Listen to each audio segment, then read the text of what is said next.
আমার একটা বড় ভাই, বড় বোন, ছোট বোন কেউ নাই। আছে শুধু একটা ছোট্ট ভাই। আলহামদুলিল্লাহ। সবাই কেমন আছেন? সবাইকে আসসালামু আলাইকুম। আমি সুরাইয়া আক্তার ব্লগ থেকে সুরাইয়া আক্তার বলছি। গতকাল রাত্রে ভাই ফোন করেছিল। বলল, আপু আমার ফোনটা নষ্ট হয়ে গিয়েছে। সার্ভিসিং এ দিয়েছিলাম। বলছে আর ঠিক হবে না। আমি কাল না তো পরশু ফোন নিতে আসবো। আমি বলেছি ঠিক আছে। এই তো সকাল হয়ে গিয়েছে। আমি সুহাকে স্কুলে দিয়ে দিয়েছি। সুহার এক্সাম চলছে। আমি ইয়াং ফ্যাশনে চলে এসেছি। আমি বাড়িতে ফোন দিয়ে বললাম, তুমি যেভাবে আছো ভাই সেইভাবেই চলে আসো, বেশি সময় নিও না, কারণ আমাকে আবার সুহাকে স্কুল থেকে নিতে হবে। যেই কথা সেই কাজ। ভাই বাড়িতে যেভাবে ছিল সেইভাবেই চলে এসেছে। আর আপনারা তো দেখলেন ফোনটা আনবক্সিং হয়েও গেল আলহামদুলিল্লাহ। আর ভাইয়ের কথা কি বলবো, আমি আজ বলে না, প্রতিটা প্রতিটা জিনিস মানে যেমন গেঞ্জি প্যান্ট যেটাই কিনে না কেন আমাকে না হলে ভাইয়ের বাজার হয় না। আমি যতক্ষণ না পছন্দ করে দিব ততক্ষণ সে কিনবেও না। আর এটা তো ফোন, আমাকে তো লাগবেই। তার জন্যই তো ভাইয়ের ফোন কিনা হয়ে গেছে। ভাইও খুশি, আমিও খুশি। আমি একটু ইয়াং ফ্যাশনের কথা বলবো এই জন্যেই বলবো যে ইয়াং ফ্যাশন সেই 2008 সাল থেকে যাত্রা শুরু করেছে।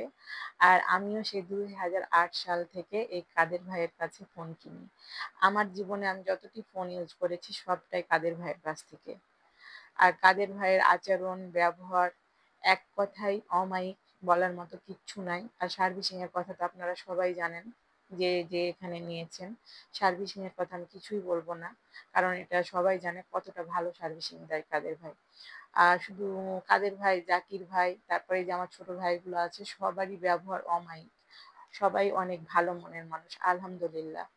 এই তো কাদের ভাইকে ওটাই বলছিলাম যে ভাই ফোনটা তো নিয়ে নিলাম, আমার জন্য একটা ফোন নিয়ে আসতে হবে। তো বলছে ঠিক আছে। আর এখানে বাসায় চলে এসেছি।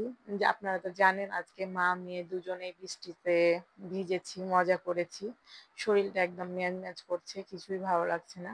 আজকে নাস্তা বাসায় কিছুই করিনি, না ভাজা পোড়া, না মিষ্টি, না ফল, কিছুই না।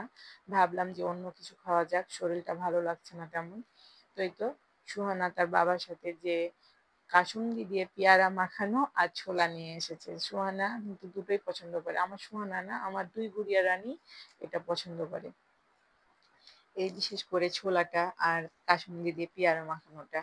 তো আমি সূচনাকে খুব বেশি মিস করছি। আর আমি এই ছোলাটা কিন্তু বাড়িতেই বানাই। আজকে আমি বাড়িতে বানাইনি, তাই বাইরে থেকে নিয়ে আনা হয়েছে।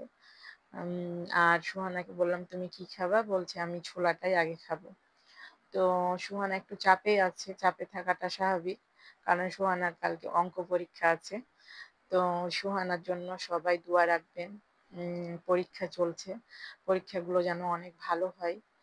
আর সুহানা এই যে খাচ্ছে আলহামদুলিল্লাহ। সবাই ভালো থাকবেন, সুস্থ থাকবেন, আমাদের জন্য দোয়া রাখবেন।